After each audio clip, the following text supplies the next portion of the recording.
제주의 다양한 소식을 전해드리는 뉴스브리핑 순서입니다. 먼저 주요 단신 정리해드립니다. 제주공항 국제선 대합실이 국내선 탑승객에게 개방됐습니다.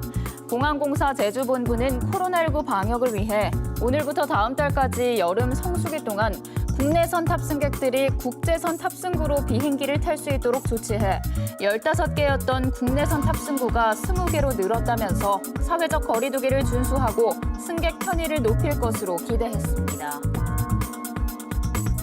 준공 40년이 넘은 제주시 연동 재원아파트 재건축이 추진됩니다.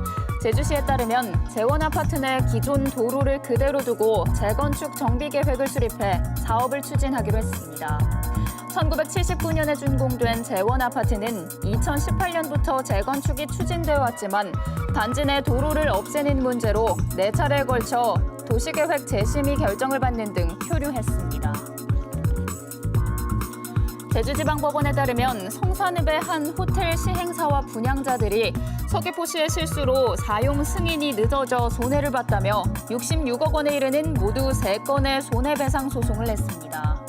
서귀포시는 2015년 성산읍 지역에 호텔 건축 허가를 내주었지만 근처에 유치원이 있는 걸 뒤늦게 알고 공사 중지 명령을 내리며 그동안 행정적, 법적 공방이 벌어졌습니다. 제주 서부경찰서는 어젯밤 10시쯤 제주시 연동 모 호텔방에서 중국인 남성을 찌르고 도망간 또 다른 중국인 A씨를 오늘 인근 모텔에서 특수상해 혐의로 붙잡아 조사 중입니다. 경찰은 서로 아는 사이인 두 사람이 말다툼을 하다 범행이 일어난 것으로 보고 정확한 사건 경위를 조사하고 있습니다. 경찰은 또 지난달 24일 새벽 도내 모 해수욕장 여자 화장실에서 관광객 여성을 성폭행하려다 미수에 그치고 폭행한 20대 남성을 강간치상 혐의로 구속하고 검찰에 송치했습니다. 제주지방법원 형사 1단독은 특가법상 위험운전치상과 도로교통법 위반 등의 혐의로 기소된 오 모 씨에게 징역 2년 6개월을 선고했습니다. 오 씨는 지난 4월 제주시 조천읍 한 도로에서 혈중 알코올 농도 0.133%의 상태로 면허 없이 운전하다가 맞은편에서 오던 승용차를 들이받아 운전자를 다치게 하고 자신을 체포한 경찰을 폭행한 혐의로 재판에 넘겨졌습니다.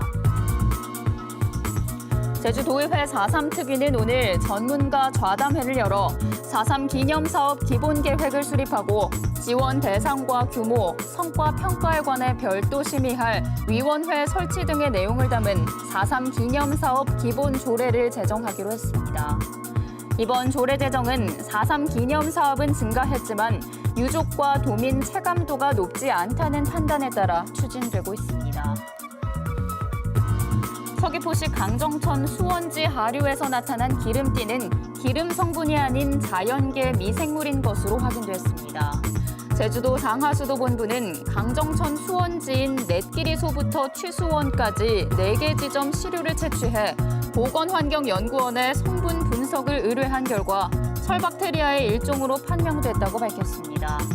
앞서 강정마을 해군기지 반대주민회는 강정천 수원지 주변에 기름띠가 형성됐다고 주장했습니다. 오늘 제주 지역 언론사 뉴스 가운데 주목할 만한 기사를 소개해드리는 뉴스픽입니다. 오늘은 유제주일보에 불법 무자격 농업법인 버티기 수두룩이라는 기사를 소개해드립니다. 이른바 무늬만 농업법인 중 상당수가 행정처분에도 버티고 있다고 유제주일보에서 보도했습니다. 제주도에 따르면 2019년 농업법인 실태조사 결과 도내 2,951곳 가운데 331곳에서 위반 사항 369건이 적발됐습니다. 이 가운데 시정명령 등에 대한 후속 조치를 완료한 농업법인은 113곳, 121건, 전체 30% 수준으로 나머지는 처분을 이행하지 않고 있습니다. 행정시별로는 제주시의 경우 농업법인 위반 사항은 농업인 5인 이상 미충족이 52곳으로 가장 많았고 1년 이상 장기 미운영 33곳, 목적 외 사업용이 23곳 등입니다. 서귀포시는 장기 미운영이 22곳으로 가장 많고 조합원 5인 이상 미충족 18곳, 설립요건 미충족 7곳 등의 순입니다. 이 가운데 목적 외 사업령이나 농지 소유 위반은 부동산 투기 의혹이 짙어 적기 처리가 시급한데요. 제주도 관계자는 농업법인 위반 사항 처리는 3차례 시정명령을 내린 후 미이행 시 법원에 해산명령을 청구하기 때문에 시간이 걸린다며 이달부터 해산명령 대상들이 나오는 데 맞춰 불법 무자격 농업법인들을 정비해 나가고 투기 의혹 법인들은 고발했다고 밝혔습니다. 또 현재 농식품부가 경영체법도 개정 중인 상황으로 농업법인 실태조사가 3년에서 매년 1회로 강화될 것이라고 덧붙였습니다.